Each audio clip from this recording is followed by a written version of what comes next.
தொட்டு தொட்டு பொட்டு வச்சு சுட்டு வீர காயலை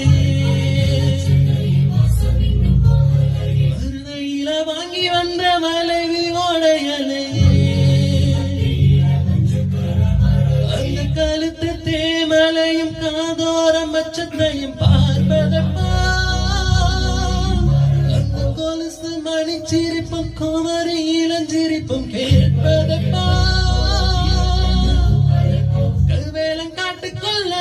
கருச்சாங்குருவி ஒண்ணு சுதி மாறி கத்துதம்மா துணையத்தை காண முன்னு